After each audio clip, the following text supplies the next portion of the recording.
আমি আপনাদের সম্মুখে মহাগ্রন্থ আল কোরআনুল কারীমের সূরাতুল ফাতিহার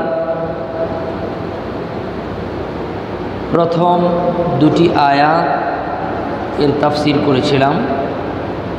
আজকে তৃতীয় নম্বর আয়াত অর্থাৎ মালিকি ইয়াউমিদ্দিন এই আয়াত নিয়ে তাফসীর করার জন্য চেষ্টা করব। খুব সম্ভবত মালিকি ইয়াউমিদ্দিন এই আয়াতটি দুটি জুমা, আজকে এবং আগামী জুমা সময় লাগবে। কারণ হচ্ছে আমরা সকলেই জানি মালিক ইয়াউমিদ্দিনের অর্থ হলো বিচার দিবসের মালিক। বিচার দিবস এটা এত সংক্ষিপ্ত বিষয় না যে দুই বাক্যে আমি বলে দিলাম আর আমরা শুনলাম, বলতে পারবো, কিন্তু বিচার দিবসের যে অন্তর্নিহিত তথ্য যেটা আমাদের জানা খুব দরকার সেভাবে আমরা বুঝবো না। এজন্য একটু সময় নিয়ে আমি আপনাদের সামনে মালিক ইয়াউমিদ্দিনের উপর আলোচনা করব ইনশাআল্লাহ। সম্মানিত হাজিরিন, আপনারা ধারাবাহিকভাবে তাফসীর শুনবেন। আমার একটা রিকোয়েস্ট আছে আপনাদের প্রতি, আপনারাও ঘরে একটু একটু করে পড়বেন।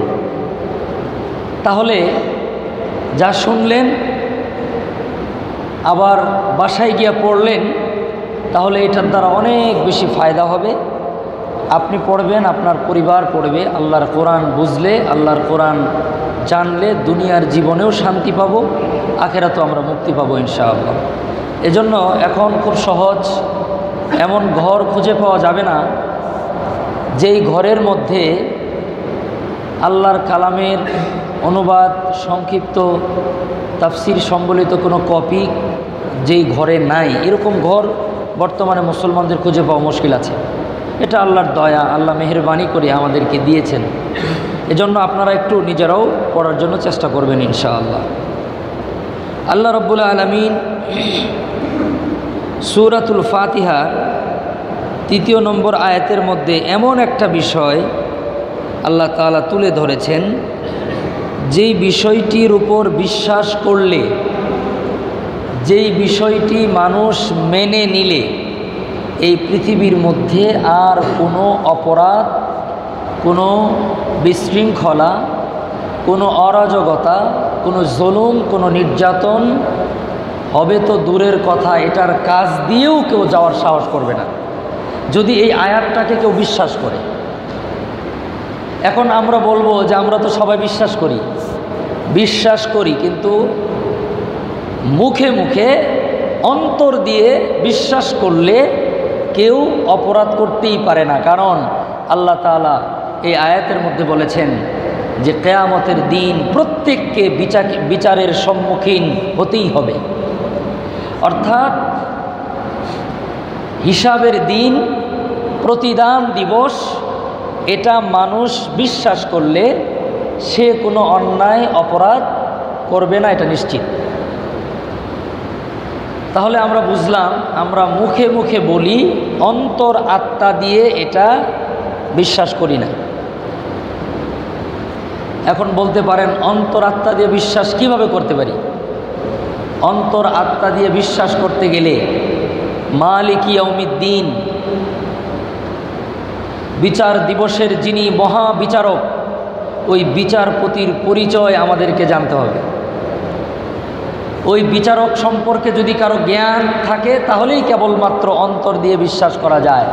মানুষ তো ওই বিচারকের সম্পর্কে সম্যক জ্ঞান অর্জন করে না বলেই কিয়ামত দিবসের কথা মুখে বললেও অন্তর দিয়ে মানুষ বিশ্বাস করে না। আল্লাহ রাব্বুল আলামিন সূরাতুল ফাতিহার তৃতীয় নম্বর আয়াতের মধ্যে আল্লাহ তাআলা জানায় দিলেন, মালিকি ইয়াউমিদ্দিন। ওগো নবী, আপনি আপনার উম্মতদেরকে শিক্ষা দেন, যখন তারা নামাজের মধ্যে দাঁড়াবে, প্রত্যেক দিন রাত যতবার নামাজ পড়বে, প্রত্যেকটি নামাজের প্রত্যেকটি রাকাতের মধ্যে শুরুতে আগে বলবে আলহামদুলিল্লাহি রাব্বিল আলামিন আর রহমানির রহিম মালিকি ইয়াউমিদ্দিন। এই তিনটা আয়াত আল্লাহর জন্য, এই তিনটা আয়াতই মানুষ আল্লাহ সম্পর্কে বলে। এরপরের আয়াতগুলা আল্লাহর জন্য না, এগুলো আমাদের জন্য।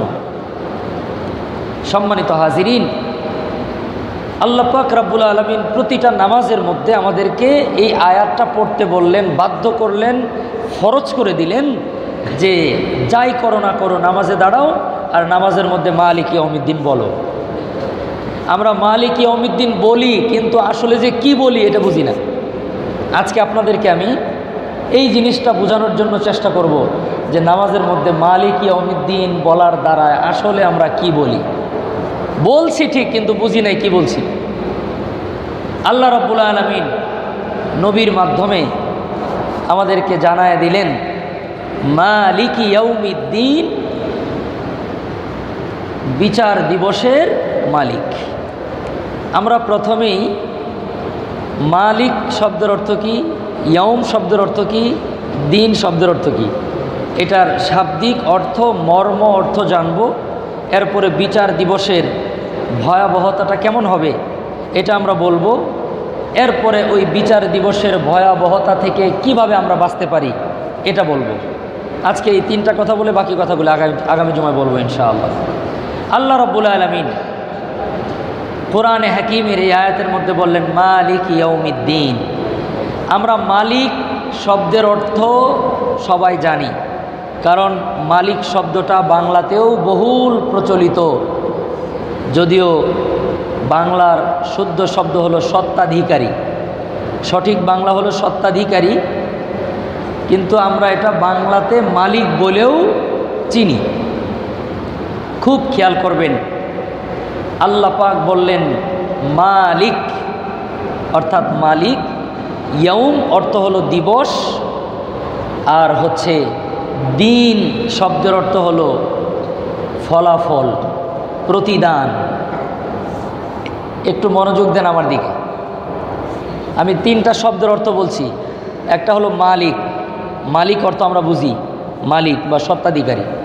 ইয়াউম শব্দের অর্থ হলো দিবস, আর দিন শব্দের অর্থ হলো প্রতিদান, ফলাফল, রেজাল্ট। অর্থাৎ মালিক ইয়াউমিদ্দিন শব্দের অর্থ হলো ফলাফল দিবসের মালিক বা বিচার দিবসের মালিক। সম্মানিত হাজিরিন, আল্লাহ পাক এখানে বলতে পারতেন দুনিয়া ও আখেরাতের মালিক। আল্লাহ তো দুনিয়ারও মালিক, আখেরাতেরও মালিক। বর্তমান বিশ্বে যতগুলি স্বাধীন রাষ্ট্র আছে, সমস্ত স্বাধীন রাষ্ট্রের রাজাধিরাজ, মহারাজা, সকল বাদশাদের বাদশা আল্লাহ। এই সৃষ্টি জগতের সব কিছুর একচ্ছত্র মালিক আল্লাহ। কিয়ামতের দিন বিচার দিবসের মালিকও আল্লাহ। কিন্তু সূরাতুল ফাতিহার মধ্যে আল্লাহ তাআলা দুনিয়ার মালিক একথা উল্লেখ না করে শুধুমাত্র বিচার দিবসের মালিক একথা কেন উল্লেখ করলেন? মুফাসসিরিন ইকরামরা লিখেন এটার একটা কারণ হলো এই, পৃথিবীর মালিক আল্লাহ তাআলা, এত কোনো সন্দেহ নাই। কিন্তু পৃথিবীর আঞ্চলিক, গোত্রীয়, রাষ্ট্রীয় নানাভাবে অনেক মানুষ নিজেদেরকেও মালিক বলে। এই জন্য আল্লাহ তাআলা এখানে শুধুমাত্র বিচার দিবসের কথাই বলেছেন। পৃথিবীতে মানুষ যেহেতু মনে করে আমরাও এটার মালিক, এজন্য আল্লাহ এটা বলেন নাই, শুধুমাত্র আখিরাতের কথাই আল্লাহ তাআলা উল্লেখ করেছেন। সম্মানিত হাজিরিন, কোরআনুল কারীমের প্রথম সূরাতুল ফাতিহার ৩য় নম্বর আয়াতের মধ্যে মালিক ইয়াউমিদ্দিন বলার অন্যতম একটা কারণ এই, মানুষ যেন প্রত্যেক দিন নামাজের মধ্যে প্রতি রাকাতে, আপনি দেখেন আমরা যখন ফরজ নামাজ 4 রাকাত পড়ি, প্রথম 2 রাকাতে সূরা ফাতিহার সাথে সূরা মিলাই, দ্বিতীয় 2 রাকাতে শুধু সূরাতুল ফাতিহা পড়ি, সূরা মিলাই না। সূরায়ে ফাতিহা ছাড়া কোনো রাকাতই হয় না, প্রত্যেক রাকাতেই সূরা ফাতিহা লাগে।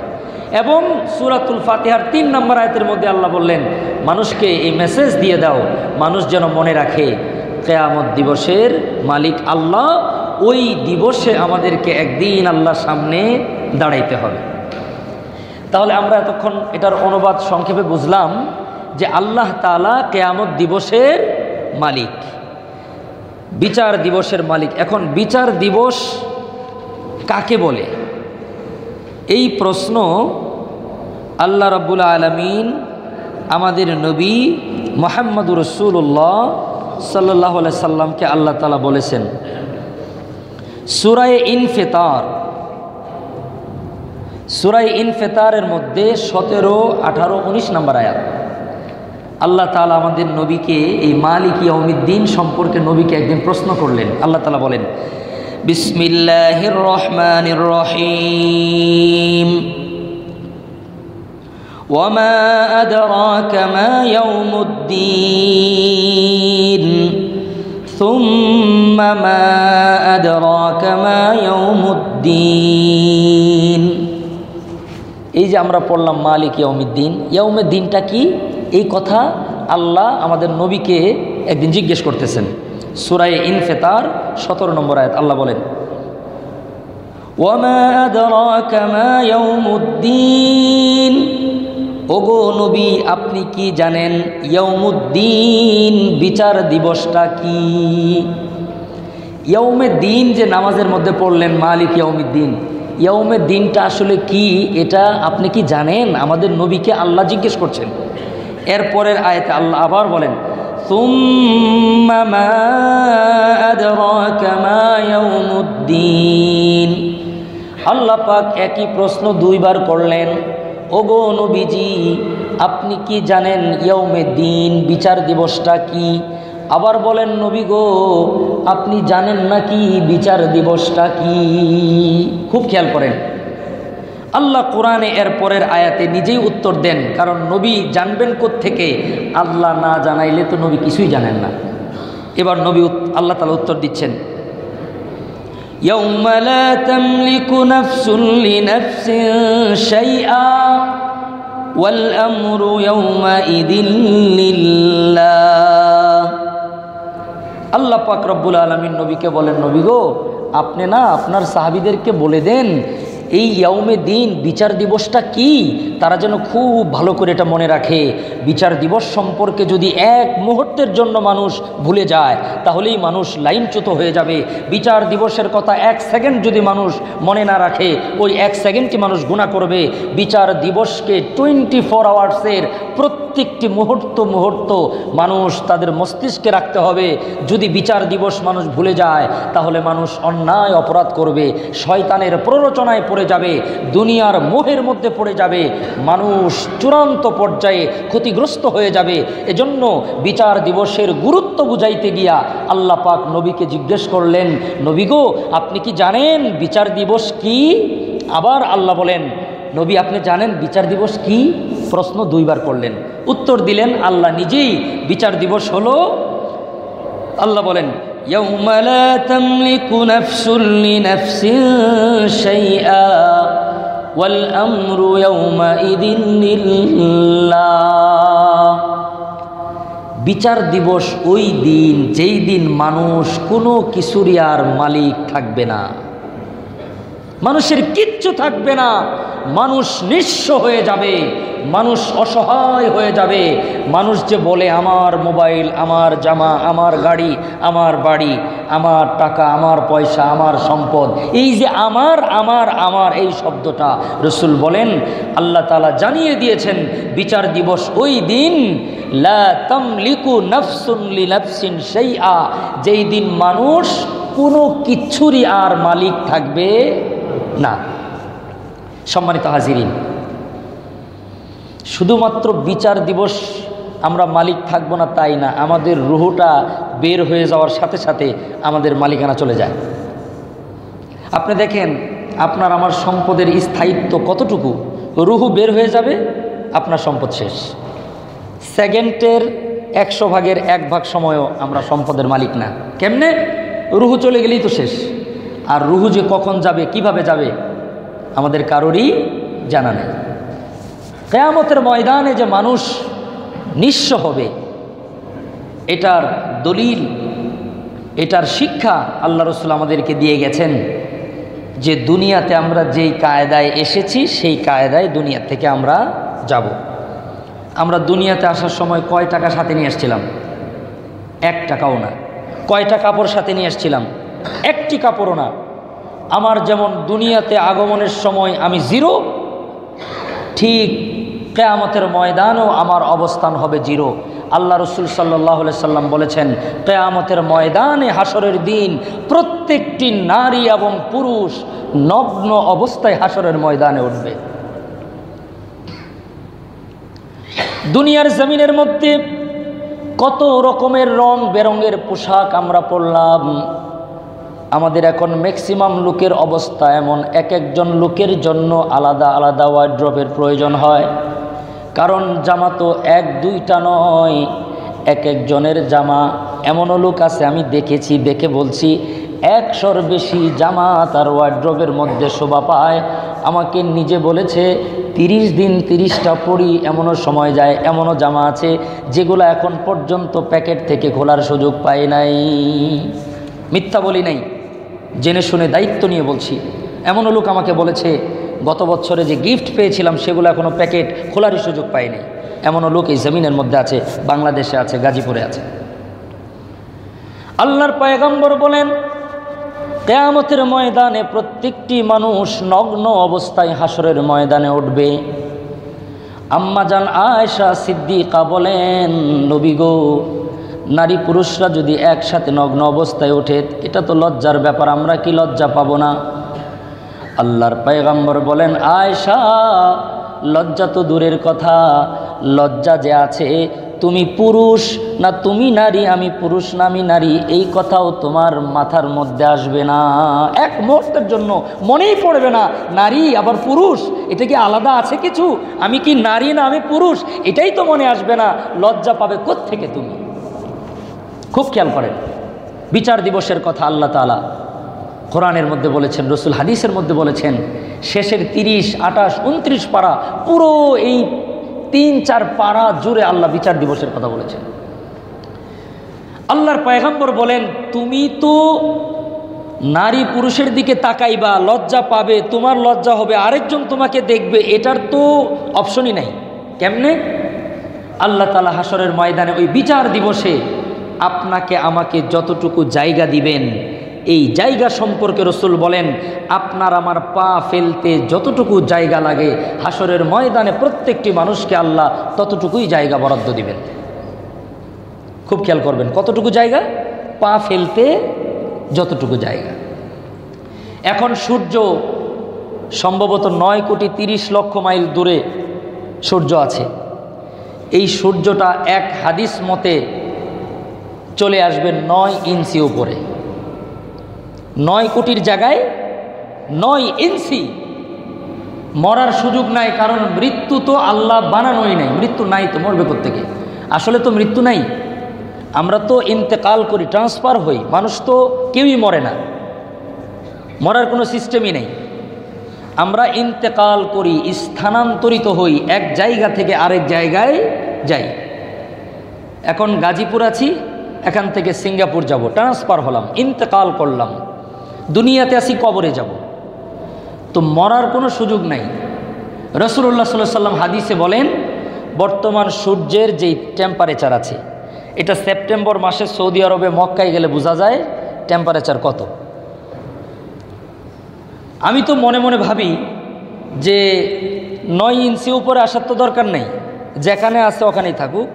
সৌদি আরবের যে তাপমাত্রাটা আছে, এই তাপমাত্রায় যদি শুধু 48 ডিগ্রি থেকে নিয়ে 50 ডিগ্রি পর্যন্ত থাকে, ও আমাদের মাথার মগজ এমনি গলে যাওয়ার অবস্থা হয়ে যাবে। কাছে আসলে কি হবে আল্লাহ ভালো জানে।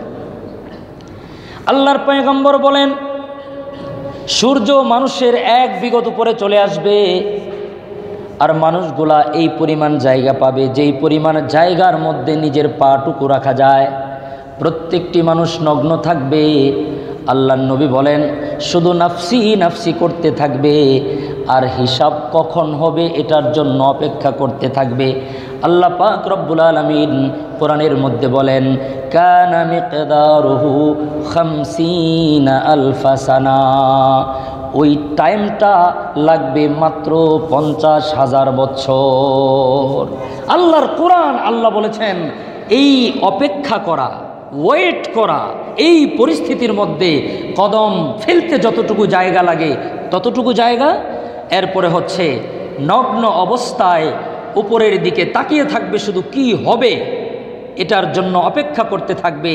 এই সময়টা হিসাবের সময় 50 বছর না, মুফাসসিরিনরা লিখেছেন হিসাবের আগে অপেক্ষা করবে 50,000 বছর। এরপরে মানুষরা হয়রান হয়ে যাবে।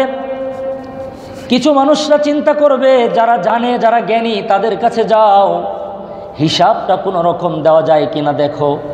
যদি আল্লাহ রব্বুল আলামিন হিসাব নিয়ে একটা ফয়সালা করে দেয়, কতটা কষ্টের মধ্যে থাকলে মানুষ এ কথা বলে যে আল্লাহ জান্নাত দেখ আর জাহান্নাম দেখ, কোনো দুঃখ নাই, শুধু হিসাবটা নিয়ে হাসরের ময়দান থেকে আমাদেরকে পরিত্রাণ দেন। এটার জন্য মানুষরা অস্থির হয়ে থাকবে। কিছু লোক বলবে এভাবে 50,000 বছর তো কেটেই গেল, কি করা যায়, চলো আমরা একটু যাই আল্লাহর সবচেয়ে প্রিয় আমাদের আদি পিতা হযরতে আদম সফিহুল্লাহ আলাইহিস সালাতু ওয়াস সালামের কাছে একটু গিয়া সুপারিশ করি, আল্লাহকে যেন বলে আল্লাহ যেন আমাদের হিসাবটা নিয়ে নেয়। একদল লোক চলে যাবে হযরতে আদম আলাইহিস সালাতু ওয়াস সালামের কাছে, গিয়া বলবে বাবা আদম, আবি সফিহুল্লাহ, আপনি তো আমাদের আদি পিতা, আপনার নসলে, আপনার উরুষে আমরা দুনিয়ার মধ্যে গিয়েছিলাম। বাবা গো, বড় পেরেশান অবস্থায় আছি, জীবন যায়ও না জীবন বাঁচেও না, এমন একটা অবস্থার মধ্যে আছি।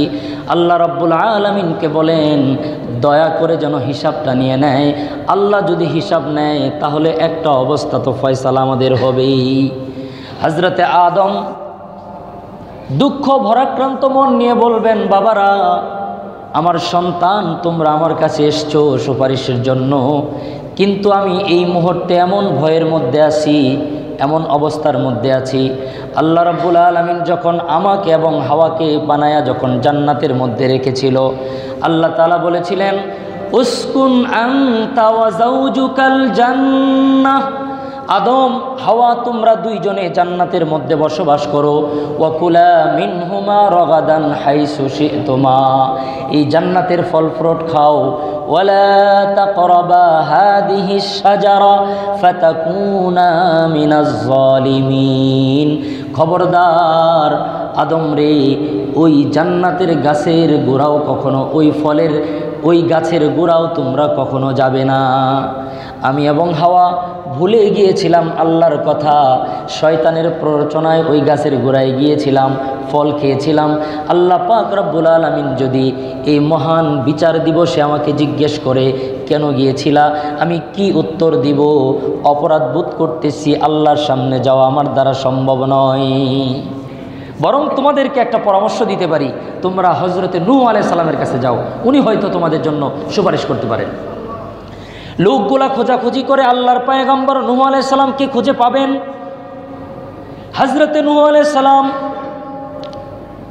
যখন তারা তার কাছে গিয়ে পৌঁছবেন, বলবেন আল্লাহর পয়গম্বর নূহ, এখানে আপনারা প্রশ্ন করতে পারেন, একটু আগেই বললেন ইঞ্চি ইঞ্চি জমিনের মধ্যে দাঁড়াবে, এই নবীর মধ্যে তারা আবার খুঁজে পাবে কিভাবে? এটার জবাব হলো 50 বছর অতিবাহিত হয়ে যাবে। আর আল্লাহ রাব্বুল আলামিন হাসরের ময়দানে প্রথমে হযরতে জিবরাইল আলাইহিস সালাতু সালামকে দাঁড় করাবেন, এর পিছনে সকল ফেরেশতারা দাঁড় করাবেন। আল্লাহ রাব্বুল আলামিন, আল্লাহ পাক যেখানে বিচার কার্য করবেন, এর ডান পাশে হযরতে মুহাম্মদুর রাসূলুল্লাহ সাল্লাল্লাহু আলাইহি সাল্লামের জন্য একটা চেয়ার রাখবেন, এর পিছনে সকল নবীন, সকল নবীরা দাঁড়ায় যাবেন। যেহেতু নবীদের জন্য আলাদা মাকাম আছে, এজন্য খুঁজে পাওয়া সম্ভব। হযরতে নূহ আলাইহিস সালাম বলবেন, তোমরা আমার কাছে এসেছো আল্লাহর কাছে সুপারিশ করার জন্য, যেন আল্লাহ রাব্বুল আলামিন হিসাবটা নিয়ে নেয়। আসছো, আমারও মন চাইতেছে সুপারিশের জন্য আল্লাহর কাছে যাই, কিন্তু আমার ভয় হয় আল্লাহ যদি জিজ্ঞেস করেন তুমি না নবী ছিলা, তোমার কলিজার টুকরা ছেলে কেনান কেমনে বেঈমান হলো, আমি কি আমার ছেলেকে ভালোভাবে মানুষ করতে পারি নাই, আমার ছেলেকে আমি কি দিন শিখাইতে পারি নাই, আমার ছেলেকে আমি আল্লাহর পরিচয় করায় দিতে পারি নাই। আমার তো ভয় হয় আল্লাহ জিজ্ঞেস করলে আমি কি উত্তর দিব। এজন্য আমি এই মুহূর্তে আল্লাহর কাছে যেতে চাই না, বরং তোমরা চলে যাও হযরতে ইব্রাহিম আলাইহিস সালাতু ওয়াস সালামের কাছে। হযরত ইব্রাহিমের কাছে যাওয়ার পরে ইব্রাহিম আলাইহিস সালাতু ওয়াস সালাম বলবেন, আমি আল্লাহর খলিল বলেছো ঠিক আছে, কিন্তু আমার একটু ভয় হচ্ছে। আমার সারা জীবনে আমি সব সময় আল্লাহকে মহব্বত করেছি, ভালোবেসেছি, কিন্তু আমার কাছে মনে হয় একটা ভুল হয়ে গিয়েছে কিনা আমি সন্দেহ করছি। আসলে ওইটা ভুল না, এই জিনিসটা মনে রাখেন, আসলে ওইটা ভুল না। সেটা কি? যখন ইব্রাহিম আলাইহিস সালামের কাছে তার আত্মীয় স্বজন আপনজনরা মূর্তি পূজার জন্য ডেকেছিল, তখন তিনি বলেছিলেন ইন্নী সাকিম, আমি অসুস্থ, আমি যাব না। তো মুফাসসিরিনরা এই আয়াতের ব্যাখ্যায় লিখেন অসুস্থতা দুই প্রকার, একটা হলো শারীরিক অসুস্থতা আর একটা হলো মানসিক অসুস্থতা। আপনার মন যদি ভালো না থাকে, আপনার সামনে যতই ভালো খাবার আর ভালো অনুষ্ঠান থাকুক, আপনি সেটাতে যেতে পারেন না। আর শরীর ভালো না থাকলে তো যাওয়াই যায় না। মুফাসসিরিনরা লিখেন ইব্রাহিম আলাইহিস সালাম যে বললেন আমি অসুস্থ, আসলে তিনি মানসিকভাবে খুব অসুস্থ ছিলেন। তার মনের মধ্যে অশান্তির দাবানল জ্বলতেছিল যে মানুষ করে কি, আল্লাহ সৃষ্টি করেছেন অথচ মানুষ দেবদেবীর পূজা করে। এই কারণে তিনি চরম মানসিক যন্ত্রণায় ভুগতেছিলেন, তিনি মানসিকভাবে সিরিয়াস অসুস্থ ছিলেন। কিন্তু ইব্রাহিম আলাইহিস সালাম কিয়ামতের দিন তিনি ভয় পাবেন, তিনি চিন্তা করবেন আমি ইন্নী সাকিম, এ কথা তো না বললেও পারতাম, আমি যে বলে ফেললাম আমি অসুস্থ, যদি আল্লাহ আমাকে জিজ্ঞেস করে তুমি তো শারীরিকভাবে অসুস্থ ছিলে না, কেন বলেছ, এই মিথ্যা হয়ে যেতে পারে। এই ভয়ে, এই আশঙ্কায় হযরত ইব্রাহিম আলাইহিস সালাতু ওয়াস সালাম কিয়ামতের দিন আল্লাহর কাছে হিসাব নেওয়ার ব্যাপারে সুপারিশ করতে যাবেন না। হযরত ইব্রাহিম বলবেন বরং তোমরা চলে যাও আল্লাহর পয়গম্বর মূসা আলাইহিস সালাতু ওয়াস সালামের সাথে। হযরতে মূসা আলাইহিস সালাম আল্লাহর সাথে মাঝে মধ্যেই কথা বলতেন, এজন্য মূসাকে বলা হয় কালিমুল্লাহ। আল্লাহ তাকে বড় ভালোবাসতেন। আজকেও যেন আল্লাহর কাছে একটু কথা বলে, মূসা আলাইহিস সালাম যদি বলে দেয় আল্লাহ হিসাবটা নিয়ে নেন, মানুষগুলার একটা ফয়সালা করে দেন, এই ব্যাপারে তুমি একটু সুপারিশ করতে যাও। হযরতে মূসাকে খুঁজে পাওয়ার পরে লোকেরা বলবে আনতা মূসা কালিমুল্লাহ সাইয়্যিদানা ওয়া নাবিয়্যানা মূসা আলাইহিস সালাম, আপনি তো আমাদের সর্দার ছিলেন, আপনি আমাদের নবী ছিলেন। ওগো মূসা, একটু কি আল্লাহর কাছে কথা বলবেন? আপনি না আল্লাহর সাথে তুর পর্বতে গিয়া বারবার কথা বলেছেন, আজকে যদি দয়া করে একটু বলেন আল্লাহ একটু হিসাব কার্য শুরু করে দেন, মানুষদের আর সহ্য হয় না। হযরতে মূসা আলাইহিস সালাম বলবেন আল্লাহ পাক রব্বুল আলামিনের কাছে আমি এই মুহূর্তে সুপারিশ করার জন্য যেতে পারবো না, আমার ভয় হয়। ভয়টা কেমন, কিসের ভয়? হযরতে মূসা আলাইহিস সালাতু ওয়াস সালাম বলেন আমি ফেরাউনের বাসার একজন কিপ্তির সদস্যকে আমি থাপ্পড় মেরে হত্যা করে ফেলেছিলাম। মূসা আলাইহিস সালাম ফেরাউনের এক কর্মীকে আসলে মূলত হত্যা করতে চায় নাই, মারছে, থাপ্পড়, মরে গেছে। আল্লাহ রাব্বুল আলামিন এটা ক্ষমা করে দিয়েছেন। সম্মানিত হাজিরিন, হযরতে মূসা আলাইহিস সালাতু ওয়াস সালাম হাশরের ময়দানে পেরেশান থাকবেন এই কথা মনে করে যে আল্লাহ যদি জিজ্ঞেস করে থাপ্পড় মারতে গেছো কেন, আমি কি জবাব দিব। এই ভয়ে তিনি বলবেন আমার দ্বারা সম্ভব না, বরং তোমরা চলে যাও হযরতে ঈসা আলাইহিস সালাতু ওয়াস সালামের কাছে। লোকেরা দৌড়ায় চলে যাবে ঈসা আলাইহিস সালাতু ওয়াস সালামের কাছে। ঈসা আলাইহিস সালাতু ওয়াস সালাম বলবে আমার সম্প্রদায়ের লোকেরা আমাকে আল্লাহর পুত্র বলতো, আমার মাকে আল্লাহর স্ত্রী বলতো। নাউজুবিল্লাহ বলেন। দেখেন আমাদের একটা রোগ হয়ে গেছে, অনেকেই মনে করে কি যে হুজুররা কেন বলে কোন সুবহানাল্লাহ, আলহামদুলিল্লাহ, আল্লাহু আকবার, আপনারা এটা কেন বলেন? এই যে কেন আমরা বলি এটার একটা প্রমাণ দিলাম এখন। আল্লাহ পাক হযরতে ঈসা আলাইহিস সালামকে নিজের পুত্র ঘোষণা করেছেন, মারিয়াম আলাইহিস সালামকে নিজের স্ত্রী ঘোষণা করেছেন। এই শব্দ শোনার পরে ঈমান থাকলে তো অটো বের হওয়ার কথা, নাউজুবিল্লাহ মিন যালিক। আসলে ঈমান আছে, কিন্তু সিস্টেম হয়ে গেছে হুজুরে কি বলতে বলে সেটা আমরা বলবো, যতক্ষণ না বলবে ততক্ষণ কিছু বলা যাবে না। এটা আমাদের একটা সিদ্ধান্ত। এজন্য যখনই এই ধরনের কুফুরি কথা আমাদের কানে আসবে আমরা বলবো নাউযু বিল্লাহি মিন যালিক। ঈসা আলাইহিস সালাম পেরেশান হয়ে যাবেন যে এর চাইতে লজ্জার আর কি হতে পারে, আমার জন্য অপমানের আর কি হতে পারে যে আমার উম্মতেরা বলতো আমি নাকি আল্লাহর পুত্র, আমার মা নাকি আল্লাহর স্ত্রী। নাউযু বিল্লাহ। এই লজ্জায় আমি আল্লাহর কাছে এখন যেতে পারবো না। সম্মানিত হাজিরিন, এই কথা বলার পরে ঈসা আলাইহিস সালাতু সালাম বলবেন আবিনা নবীনা সাইয়্যিদানা মুহাম্মাদুর রাসূলুল্লাহ সাল্লাল্লাহু আলাইহি সাল্লামের কাছে যাব। চলো আমরা যাই আমার পিতা হযরতে মুহাম্মদুর রাসূলুল্লাহ সাল্লাল্লাহু আলাইহি সাল্লামের কাছে। একটা নতুন শব্দ বললাম, আমার পিতা। এই শব্দের একটু ব্যাখ্যা করি। মালিক ইয়াউমিদ্দিনের সাথে এটা সম্পর্ক আছে। আমাদের নবী দুনিয়াতে 11 নারীকে বিয়ে করেছেন আল্লাহর হুকুমে। আলহামদুলিল্লাহ বলেন। জান্নাতের মধ্যে আমাদের নবী মুহাম্মদুর রাসূলুল্লাহ সাল্লাল্লাহু আলাইহি সাল্লামের সাথে আরও 2জন নারীর সাথে আল্লাহ তাআলা বিবাহের ইন্তজাম করে রেখেছেন। সুবহানাল্লাহ। এটা নবীর হাদিস। আজকে একজনের নাম বলি, আরো জনের নাম একটু আকর্ষণ হয়ে থাকুক, আরেকদিন বলবো না। রাসূলুল্লাহ সাল্লাল্লাহু আলাইহি সাল্লাম বলেছেন জান্নাতের মধ্যে আমার সাথে হযরতে মারইয়াম আলাইহিস সালাতু সালামের সাথে বিবাহ হবে। সেই হিসাবে ঈসা আলাইহিস সালাতু সালাম আমাদের নবীকে জান্নাতের মধ্যে বাবা হিসাবে, মার স্বামী আবার নবী। এই কারণে ঈসা আলাইহিস সালাতু সালাম বলেন যে আমার জান্নাতি পিতা, অর্থাৎ জান্নাতি পিতা হলেন মুহাম্মদুর রাসূলুল্লাহ সাল্লাল্লাহু আলাইহি সাল্লাম, যে আমার জান্নাতি পিতা মুহাম্মদুর রাসূলুল্লাহ সাল্লাল্লাহু আলাইহি সাল্লামের কাছে যাব। হাদিসের মধ্যে আছে রাসূলুল্লাহ সাল্লাল্লাহু আলাইহি সাল্লামের জন্য আল্লাহ জাল্লা জালালুহু ও আম্মা নওয়ালুহু, আপনার আমার পয়গম্বরের জন্য হাসরের ময়দানে একটা সিংহাসন সম্মানের চেয়ার রেখেছিলেন, কিন্তু রাসূলুল্লাহ সাল্লাল্লাহু আলাইহি সাল্লাম তখনও পর্যন্ত চেয়ারের মধ্যে বসেন নাই। সুবহানাল্লাহ। আল্লাহর পয়গম্বর সিজদায় পড়ে কাঁদতে থাকবে। সমস্ত পয়গম্বর নবী রাসূলরা নাফসি নাফসি নাফসি বলতে থাকবে।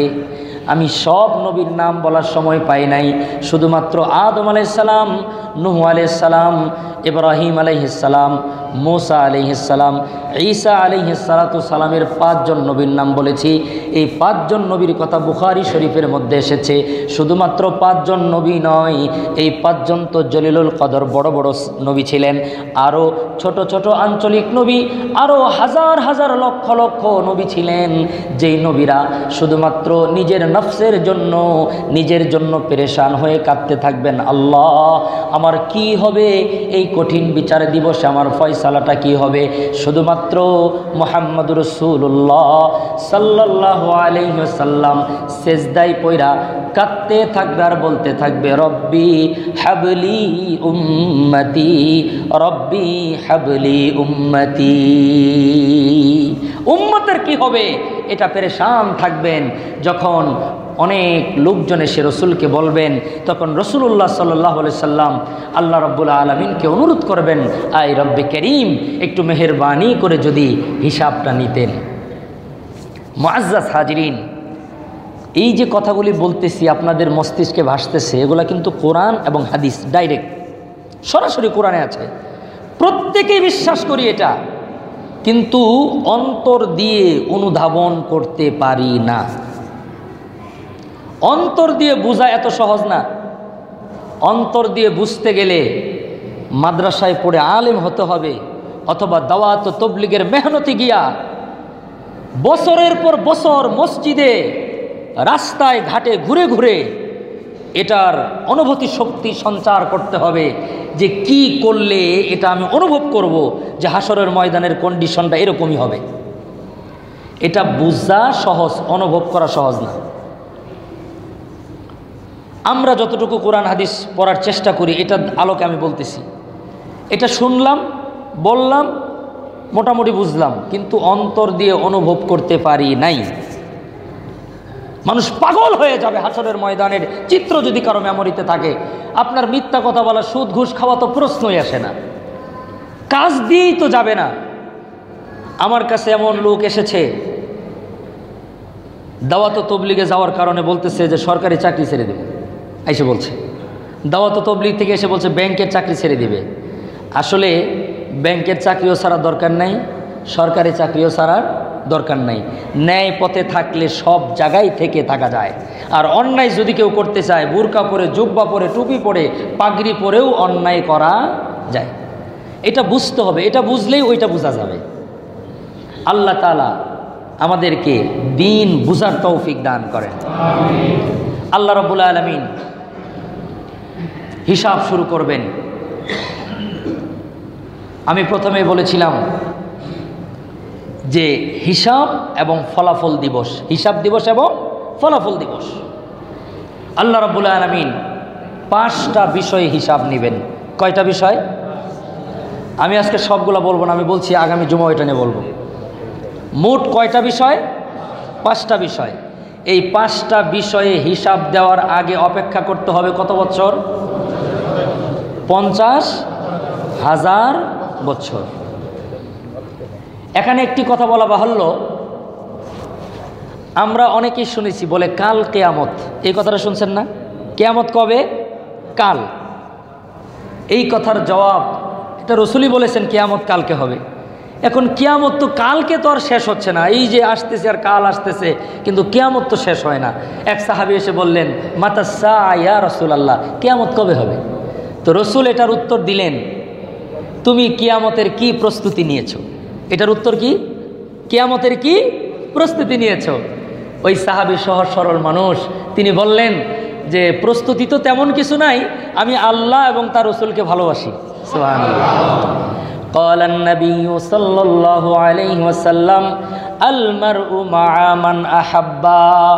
আল্লাহর পয়গম্বর ওই সাহাবীকে দেখায় বললেন, ও আমার সাহাবীরা, যদি কেউ দুনিয়াতে জান্নাতি মানুষ হাঁটতেছে এমন মানুষ দেখতে চাও, তাহলে এই লোকটাকে চেয়ে চেয়ে দেখো।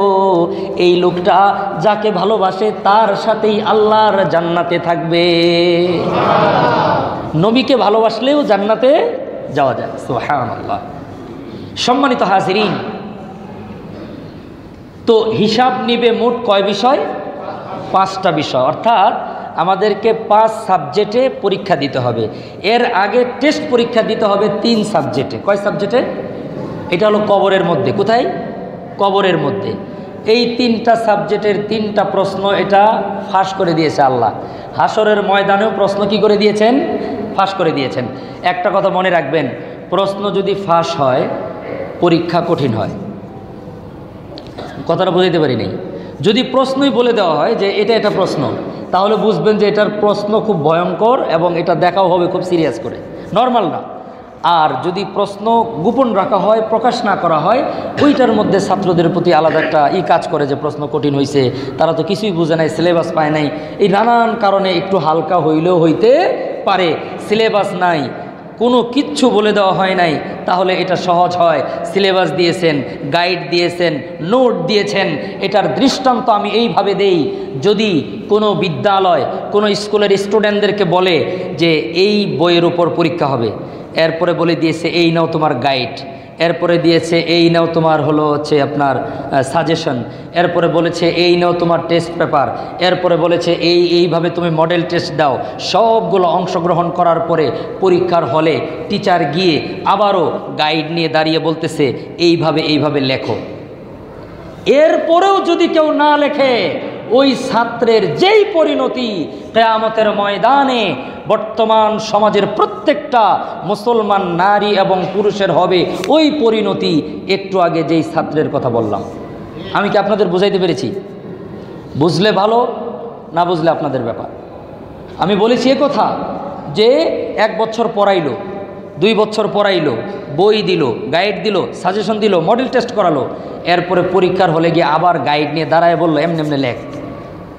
এরপরেও যদি কোনো ছাত্র ফেল করে, এটাকে ওই টিচার কি করতে পারে? এটা কোনো অভিজ্ঞ পরিশ্রমিক টিচারকে বললে এটার উত্তর আপনারা পাবেন। টিচার বলবে ওকে আমার সামনে আনবে না, আমার প্রতিষ্ঠানের সীমানা দিয়ে ও যেন না ঢুকে, ঢুকলে ওনার ক্ষমতা অনুযায়ী উনি যা করার তাই করবে, ঠিক না?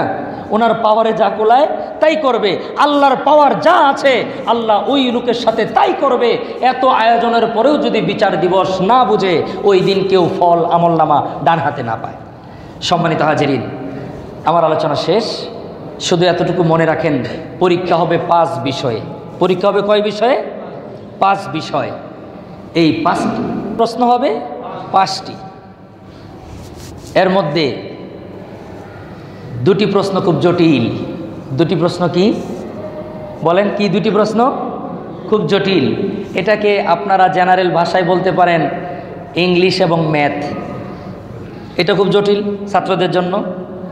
তো আল্লাহ রসুল বলছেন 5টা বিষয়ে প্রশ্ন হবে। আমি 3টা বলবো আগামী জুমায়, আজকে 2টা বলি। একটা হলো মাল কেমনে কামাইছো আর মাল কেমনে খরচ করছো। কথাটা কঠিন, খুবই কঠিন। প্রত্যেকটি টাকার হিসাব আল্লাহর কাছে দিতে হবে, কেমনে আমদানি করছেন আর কেমনে রফতানি করছেন, কেমনে কামাই করেছেন, কেমনে ব্যয় করেছেন। এটা মনে করবেন না শুধু কামাই করলে বেঁচে গেলেন, এ আরেক যন্ত্রণা। ব্যয় করছেন কেমনে এটাও বলতে হবে, আয় করছেন কেমনে এটাও বলতে হবে। আসলে এটা আখেরাতে না, শুধু দুনিয়াতেও বিপদ। দুনিয়াতে যত দুর্নীতিবাজ আছে কেউ নিজের নামে টাকা রাখতে পারে না অ্যাকাউন্টে। এটা হলো প্রথম আযাব দুনিয়াতে। এর চাইতে দুঃখের আর কি হতে পারে বলেন?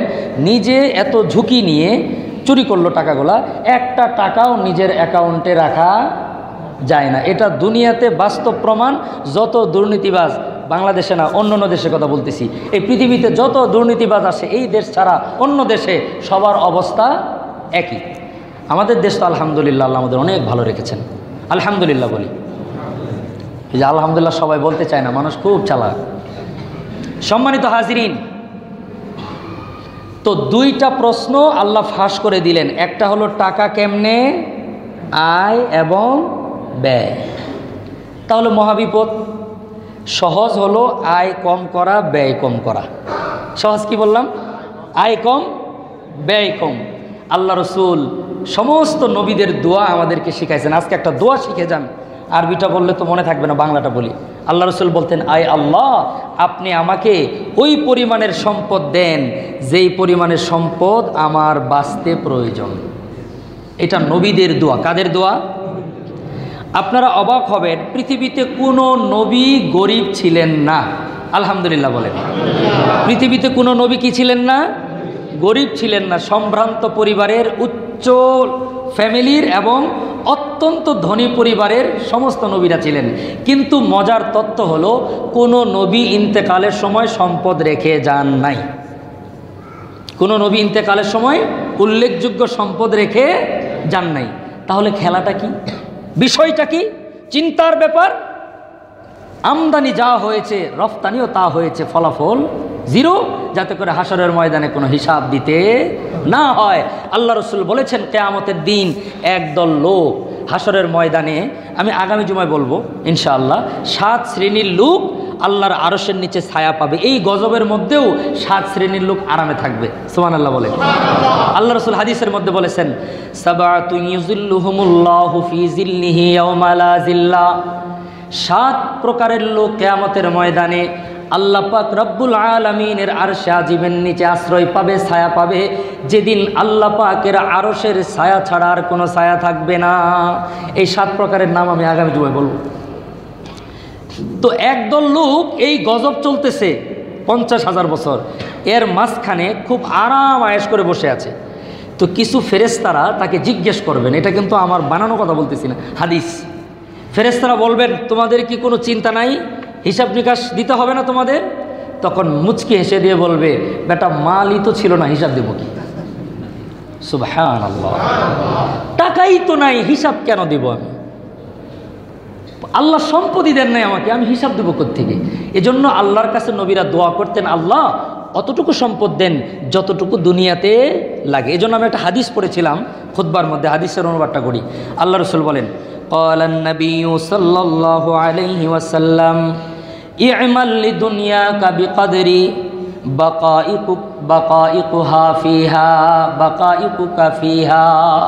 আল্লাহ রসুল বলেন, তুমি দুনিয়ার জন্য ওই পরিমাণের সম্পদ অর্জন করো যেই পরিমাণের সম্পদ তোমাকে দুনিয়াতে বাঁচতে প্রয়োজন।